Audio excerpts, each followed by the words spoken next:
Good evening. मैं आलोक BCC के YouTube channel पे डेली करंट अफेयर्स क्लासेस में आप सभी को स्वागत करता हूं। और आज हम लोग 16 अक्टूबर के करंट अफेयर्स देखेंगे, लेकिन इससे पहले आप 1 अगस्त से ही करंट सीरीज देख सकते हैं। आपको इस चैनल पे डेली करंट अफेयर्स सीरीज 1 अगस्त से ही मिलेगा। आप इस चैनल के प्ले लिस्ट में जाकर अगस्त और सितंबर के टोटल करंट अफेयर्स देख सकते हैं।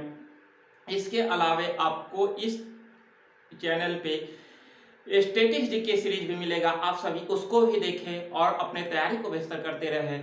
आपको मैं बताना चाहूंगा कि इस चैनल पे daily current affair series classes में आपको बेसिक जानकारियां दिया जाता है, आप बेसिक क्वेश्चन को जानेंगे। इसलिए आप सभी इसको फॉलो करें और क्लास को शेयर करते रहें और नए नए प्रश्न को सीखते रहें जो आपके परीक्षा के लिए महत्वपूर्ण हो, आपका परीक्षा बेहतर जाए। इसके लिए आपको नए नए प्रश्न लाकर मैं इस चैनल पर रखता हूं ताकि आप परीक्षा में बेहतर प्रदर्शन करें और आने वाला जो भी आगामी भर्ती परीक्षाएं हैं उसमें आपका प्रदर्शन बेहतर हो। इसके लिए मैं जो है वो आपका कॉन्सेप्ट के साथ करेंट हो या फिर स्टैटिस्टिक्स के हो इस चैनल पे ला कर रखता हूं। इसलिए आप सभी देखें और क्लास को करते रहें और प्लीज आप सभी क्लास को शेयर करते रहें। और इसी के साथ आइए आज के जो भी महत्वपूर्ण प्रश्न है उसको हम लोग देखते हैं। तो कह रहा है 1 नंबर में कि भारत 6वीं बार यानी कि 6ठा बार भारत संयुक्त राष्ट्र मानवाधिकार परिषद के लिए फिर से निर्वाचित हुआ है।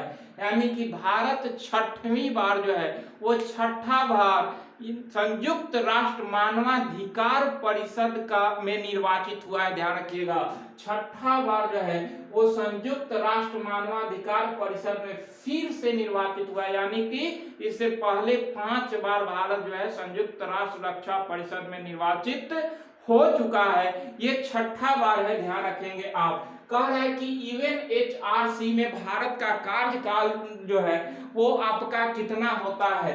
यानी कि United nation human right council में भारत का कार्यकाल कितना होगा। तो भारत का कार्यकाल 2022 से 2024 तक होगा। ध्यान रखिएगा, यानी कि 1 जनवरी 2022 से भारत का कार्यकाल शुरू होगा और 2024 तक रहेगा। ध्यान रखिएगा। कह रहा है कि 193 सदस्यीय विधानसभा में भारत को कितना वोट मिला।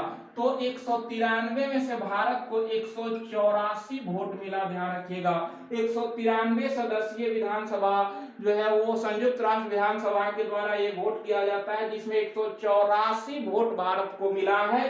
ध्यान रखना है। जबकि बहुमत अगर पूछे तो बहुमत इसके लिए आपको 97 ही चाहिए, लेकिन भारत को टोटल 184 वोट मिला है और भारत 6ठी बार यूएनएचआरसी का सदस्य बना है। ध्यान रखिएगा। अगला कह रहा है कि भारत समेत 18 देश मानवाधिकार परिषद में चुने गए। यानी कि इस बार जो चुनाव हुआ उसमें भारत के साथ साथ 17 और देश जो है चुने गए, जिसमें भारत भी था। तो भारत समेत 18 देश जो है वो यूएनएचआरसी के सब जो है वो अध्यक्ष इस बार बने हैं। ध्यान रखिएगा। कह रहा है कि यूएनएचआरसी में कितने सदस्य हैं, कितने सदस्य देश हैं। तो टोटल 47 सदस्य हैं। ध्यान रखिएगा, जिसमें 18 देश को चुना गया। इसमें क्या होता है कि हमेशा जो है वो 2 वर्ष पे इसका चुनाव होता है। तो अफ्रीका और एशिया पैसिफिक क्षेत्र से 13 सदस्य चुनकर आते हैं। ध्यान रखिएगा, अफ्रीका और एशिया पैसिफिक क्षेत्र से 13 सदस्य चुनकर आते हैं। दक्षिणी अमेरिका और कैरिबियाई देशों से 8 सदस्य चुनकर आते हैं, जबकि पश्चिमी यूरोप से 7 सदस्य और पूर्वी यूरोप से 6 सदस्य, यानी कि 13 13 26 और 8 6 7 टोटल जो है वो आपका 47 सदस्य हैं। तो इस तरह से इस सारे क्षेत्रों से 47 सदस्य चुनकर आते हैं, जिसमें से अभी 18 सदस्यों को चुना गया, जिसमें भारत जो है वो 6ठी बार निर्वाचित हुआ है। ध्यान रखिएगा यूएनएचआरसी में। अगला प्रश्न है कि यूएनएचआरसी संयुक्त राष्ट्र का एक अस्थायी निकाय है। यानी कि ये संयुक्त राष्ट्र का ही एक अस्थायी निकाय है यूएनएचआरसी। कह रहा है कि इसकी स्थापना कब हुई थी यूएनएचआरसी की।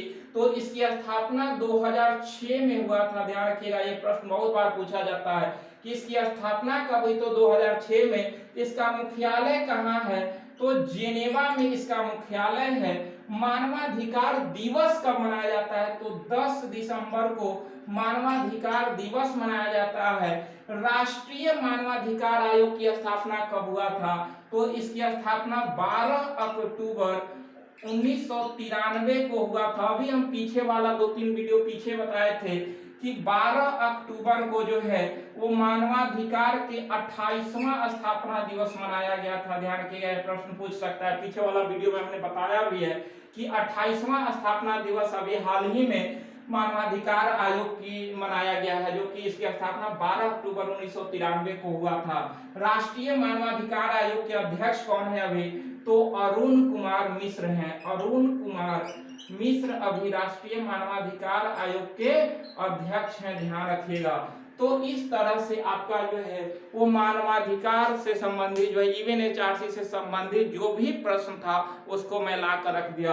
तो एक करेंट था, लेकिन आपका ये सब बेसिक जानकारियां थी, इसलिए मैं आपको सारे बेसिक कॉन्सेप्ट को क्लियर करता हूं करेंट के साथ साथ। तो इसलिए आप ना समझे कि सिर्फ ये करेंट है, आपको बेसिक चीजें सीखने के लिए मिलेगा इस चैनल पे, इसलिए आप सभी इसको अवश्य देखें। आपका सभी परीक्षा के लिए काफी महत्वपूर्ण वीडियो है, ध्यान रखेंगे। एक क्वेश्चन के साथ आपको 10 क्वेश्चन सीखने के लिए मिलता है, मैं बार बार आप लोगों से कहता हूं।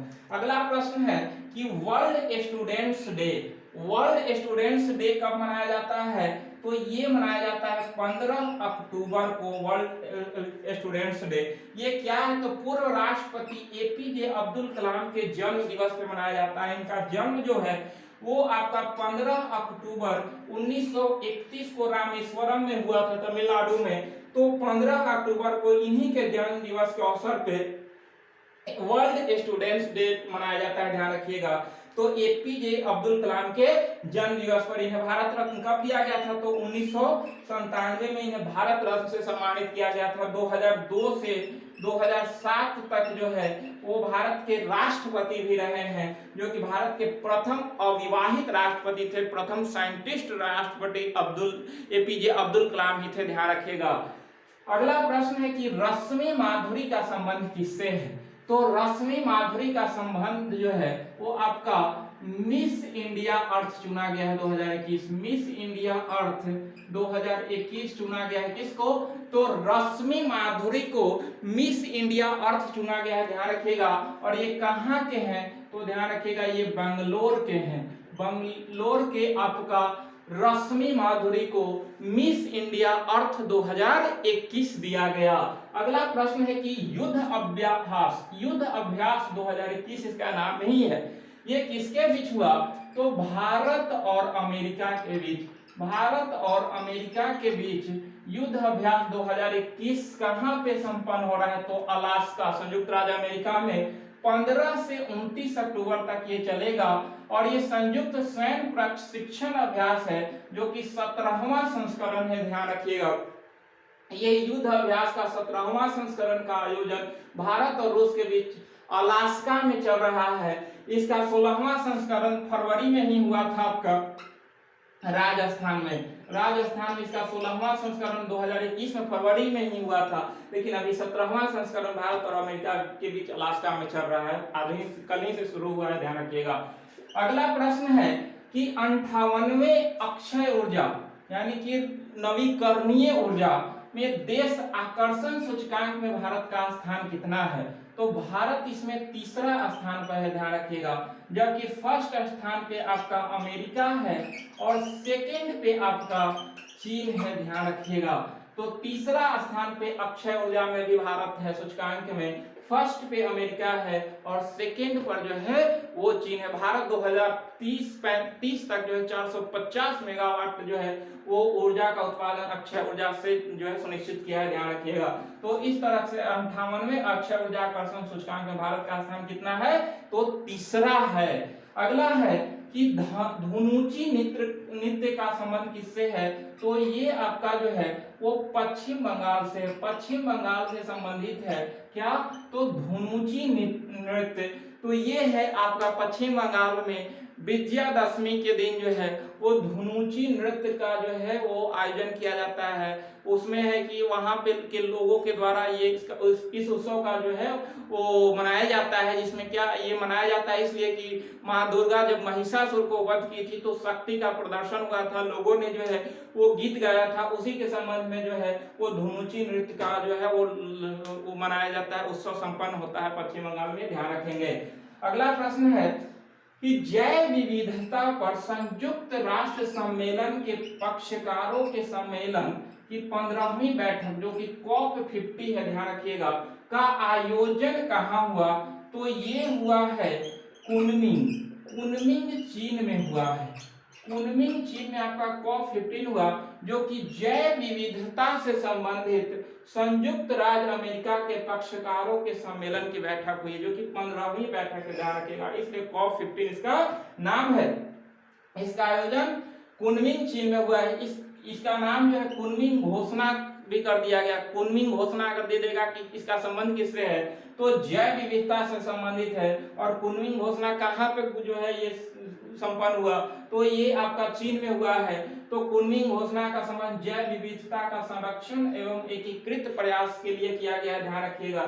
जबकि COP26 जो है वो आपका जलवायु सम्मेलन से है। इसका आयोजन आपका 2021 में कहाँ होने वाला है तो ग्लासगो में होने वाला है, स्विट्जरलैंड में। तो COP26 अलग है, COP50 दे दे तो ध्यान रखिएगा ये अलग है।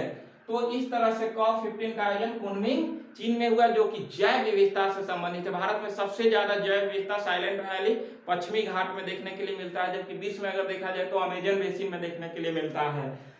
अगला प्रश्न है कि भारत का पहला वन हेल्थ कंसोर्टियम लॉन्च किया गया किसके द्वारा तो जैव प्रौद्योगिकी विभाग के द्वारा लॉन्च किया गया है। ये क्या है तो एक नस्ल से दूसरी नस्ल में जीवाणु एवं वायरस की संरक्षण के निगरानी हेतु, यानी कि एक नस्ल से दूसरी नस्ल में जो जीवाणु एवं वायरस की संक्रमण होता है उसके निगरानी हेतु वन हेल्थ कंसोर्टियम का जो है लॉन्च किया गया जैव प्रौद्योगिकी विभाग के द्वारा, और ये भारत का पहला है, ध्यान रखिएगा। तो इस तरह से आज 8 प्रश्न थे, ज्यादा आपको इसमें देखने के लिए मिला, जो कि आपके परीक्षा की दृष्टि से काफी महत्वपूर्ण है, क्योंकि ये यूनाइटेड नेशन का ये भाग है, इसलिए आप ध्यान रखेंगे, क्योंकि यूनाइटेड नेशन से लगभग प्रश्न पूछे जाते हैं। हम स्टैटिस्टिक्स जीके में आपको यूनाइटेड नेशन यूट्यूब पे पढ़ाएंगे, आपको बताएंगे, अभी चल रहा है, आपको जो जो पढ़ा चुके हैं उसको देखें और अपने तैयारी को बेहतर बनाते रहें।